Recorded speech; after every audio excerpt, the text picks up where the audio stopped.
तो हम थर्मोडायनामिक्स में 3 प्रकार के सिस्टम पढ़ते हैं, open, closed end isolated system.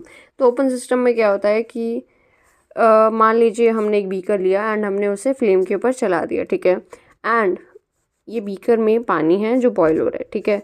अगर हमने ये ओपन बीकर है, हमने इसके ऊपर कोई लिड नहीं लगा रखा है एंड अगर हम इसके ऊपर हाथ रखेंगे तो हम फील करेंगे कि हमारा हाथ गर्म हो रहा है, यानी कि जो हीट है वो एक्सचेंज हो पा रही है, तो यानी कि एनर्जी का एक्सचेंज हो पा रहा है, थम्स अप, ठीक है।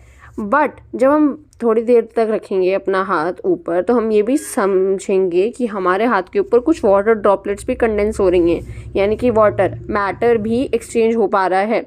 जब मैटर और एनर्जी दोनों एक्सचेंज हो पाती हैं तो वो होता है कि ओपन सिस्टम। मान लीजिए उसी बीकर के ऊपर मैंने एक लिड लगा दिया एंड तब मैंने उसके ऊपर अपना हाथ रखा, तो मुझे अपना हाथ तो गर्म होता हुआ फील होगा ही, बट जो मैटर है वो फील नहीं होगा, यानी कि पानी की ड्रॉपलेट्स मेरे हाथ पर नहीं आएंगे क्योंकि मैंने एक लिड लगा दिया है। तो यानी कि एनर्जी का एक्सचेंज तो हो पा रहा है, मैटर का एक्सचेंज नहीं हो रहा है। अगर हम बात करें आइसोलेटेड सिस्टम की, तो मान लीजिए आप एक थर्मस फ्लास्क लेते हैं जिसमें ठंडा पानी ठंडा ही रहता है, गर्म पानी गर्म ही रहता है, तो ऑब्वियसली यहाँ पर कोई मैटर एक्सचेंज का कुछ है नहीं because it is close all the way. But जो एनर्जी है उसका भी कोई एक्सचेंज नहीं हो पा रहा है। अगर जो गर्म पानी है वो काफ़ी देर तक गर्म रह रहा है तो इसका मतलब है कि जो हीट है वो बाहर निकली नहीं, तो ऑब्वियसली वो इसी लॉजिक से वो गर्म रहता है, यानी कि एनर्जी का एक्सचेंज हुआ ही नहीं काफ़ी समय तक। That is known as isolated system. Thanks for watching.